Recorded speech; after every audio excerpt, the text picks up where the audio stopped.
yang bikin sakit hati, jangan ambil minyak kita. Jangan bagi kita 500. Tapi kita punya.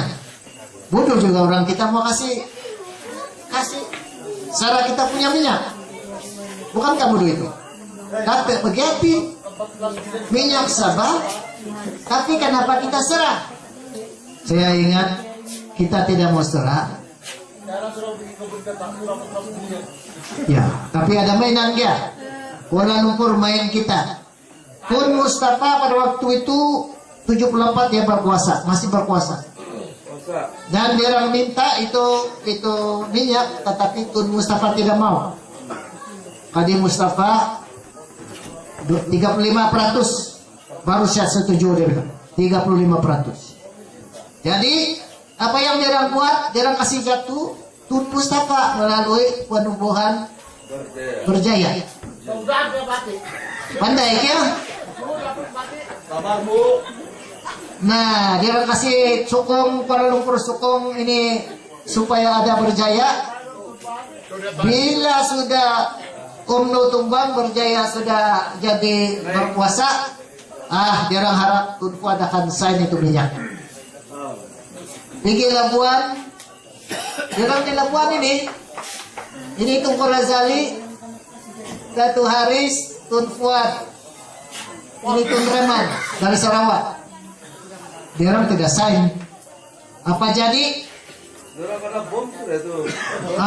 Tidak tahu macam mana, tapi sebelah mana orang yang sign itu agreement semua tidak masuk itu kapal. Ada kapal lain pula. Macam mana? Macam tidak percaya, tapi ini yang sign, ini yang sign semua tiada dalam kapal. Dia orang pindah satu kapal lagi. Macam dia orang tahu kan?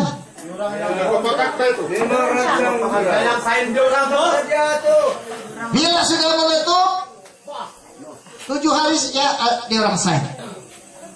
Siapa yang sign? Haris.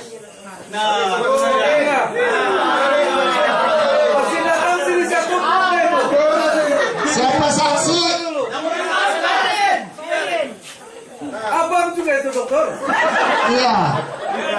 Pengkhianat itu. Bukan kada dia orang sign ini tanda tangan ini kasih Sarah itu minyak. Dia orang tidak ingat kan? Dia orang kasih 500. Dia orang amuk-amuk begini. Itu. Kedua, bukan hanya dia yang setuju menerima 500, dia kasih Sarah itu 90%, tapi dalam agreement yang sama, dia orang juga bersetuju supaya tidak mau royalti 5%.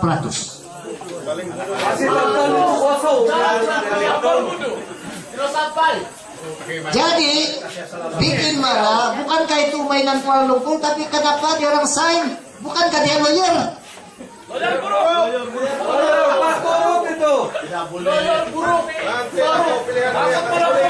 Bukan saya bilang. Oke. Jadi itu yang berlaku. Minyak dia orang ambil, nyewa dia orang ambil, kita punya hasil dia orang ambil, kita punya politik pun dia orang ambil. Sekarang kita punya hasil cukai pun dia orang ambil. Ini cukai, bukan minyak, ini cukai. Kau tengok berapa banyak cukai dalam pungut.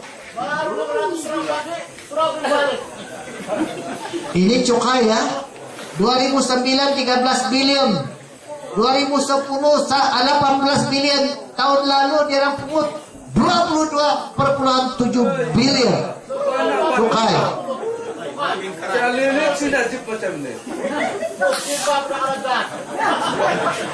Ini hasil kita. Sepatutnya kita yang pungut mengikut perkara 11 dalam perkara 20, bukan ya?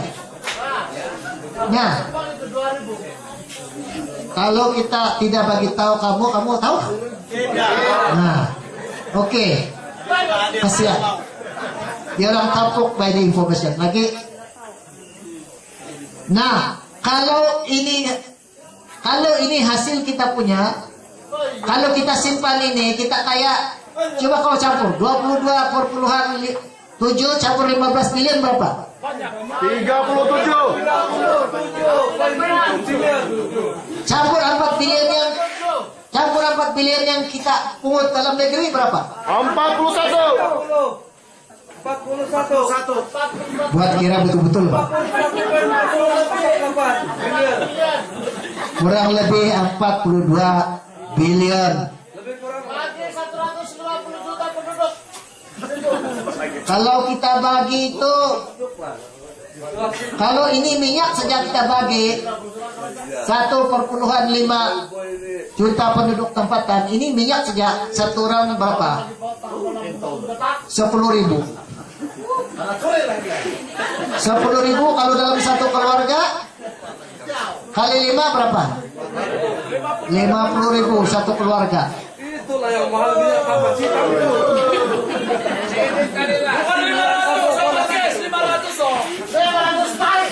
Nah, apa itu 500 oh?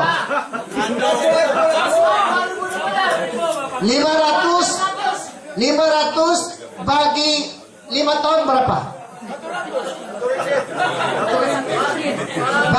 Bagi lagi 12 bulan, bagi lagi 30 hari, Kurang ajar betul. tidak pun sampai 5 ringgit. Lusin banget. Ingat, ini kekayaan kita, betul nggak tidak? Nah, ini kita mesti tuntut balik, kan? Ini kita punya, kita mesti tuntut. Ini kalilah. Ini kalilah. Ini kalilah. Apalagi, nah ini kaki tangan pun dia orang ambil. Kerja kita di Sabah ini dia orang ambil. Kau tengok, bukan saya cakap bohong. Nah, Jadi private pula. kalau tengok ni jawatan West Malaysia, semua adalah Sabah sikit sini dalam dalam setiap 25 adalah 1-2. Kasihan. Sian Mbak. Dia orang ambil kita punya politik, ambil kita punya hasil, ambil kita punya nyawa, dia ambil kerja lagi kita. Rugi. Mbak, next. Coba kita perang ke Apalagi dia orang buat, semua ini dia buat. Percayaan perintah. Pemimpin kita pun gagal karena ikat. Proyek IC berterusan. Banyak proyek tapi banyak juga rasuah. Dan sekarang apa jadi? Dia orang kontrol habis, negeri kita jadi negeri yang termiskin. Siapa belum ada tiang listrik lagi di dokter. Dunia sama ini. Kasihan, nah akibat kehilangan kuasa. Semua ini berlaku. Orang miskin. UMNO menjajah. Sistem penggiliran dia umpan kita. Sekarang tiada sudah. Kursi dia orang ambil. Pelantikan ketua menteri dia orang ambil. Kerjaan pusat juga sudah dikuasai oleh dia orang. Sudah itu pun dia orang masuk di kabinet kita, dia orang juga monopoli melalui parti UMNO. Sekarang kuasa parlemen dia orang sudah ambil. Masalah bertambah bukan menjadi diselesaikan. Sabah menjadi negeri termiskin. Kasihan. Rasuah bertambah. Atau mau bikin bus stop pun Ada. 25.000 oleh 15.000. PCI pun lagi banyak. PCI. 5.000 untuk bus stop, 10.000 masuk. Oke.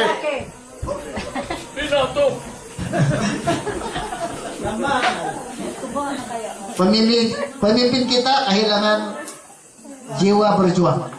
Inilah yang akibat kita kehilangan kuasa. Jadi kita juga menjadi negeri yang termiskin akibat ini. Apa bukan saya yang cakap, Bank Dunia yang cakap Sabah paling miskin di Malaysia. Oh iya. Apa ini? Bukan hanya itu dibilang, nah dusun yang paling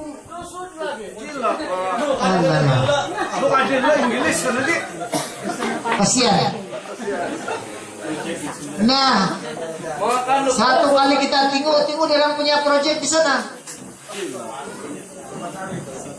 Kilang. Adai. Beres. Lagi, siapa apa project? Ini ya projectnya. Project IC. Kasihan.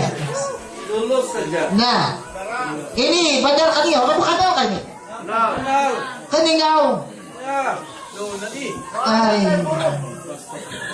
Tengok dia punya bus stop. Kenal lah. Ini dia punya style bus stop. Kita tengok dia punya bus stop. Boleh may kajar-kajar kayo to bus. Alala. Ini bus stop dia orang. Bus dia orang pun besar-besar. Nah, ini project dia orang macam mana? Tunay, kurang muna yung kaya ko 300, 700 juta. Tunay, kapala butak ng tira ko nito.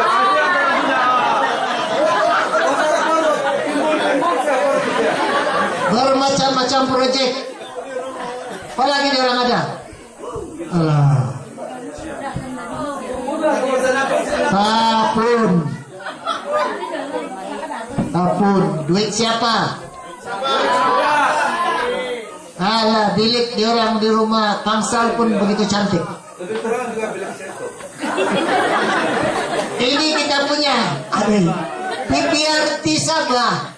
Bukan kasihan kayak itu. Nah, kalau dapat itu cat kan, dia orang punya nah.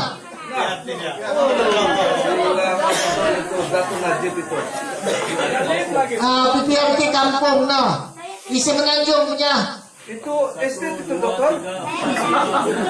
Kalau lagi kita di sini orang. Ini bersusun. Kurang ajar betul-betul. Kita punya. Ay, bukan ini kita punya. Ini. Ini taman-taman di orang sana begitu cantik.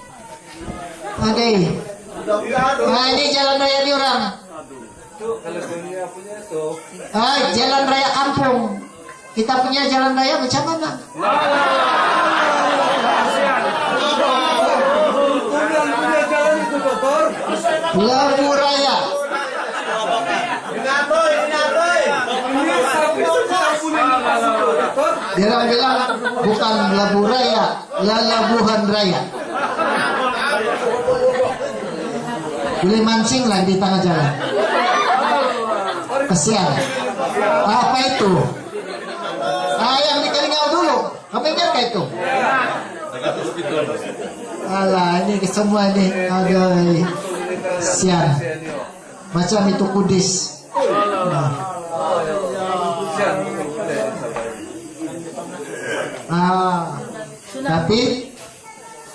Tapi yang kena tsunami teruk siapa? Dia orang bilang tidak harapan sudah. Ada harapan lagi ya kita? Kita mesti baru satu dokter. Elek ka na ka, boss! Kami kuat ini. Kami bilik pasar. Nanti ada Kita ada harapan, besar harapan kita. Tapi macam mana? Kalau kita berjuang betul-betul, kita mesti menang satu hari. Betul kah? mana? Coba tengok Aceh begitu juga dulu. Dia berjuang berhabis-habis. Itu kenapa itu sumpahan itu Aceh itu?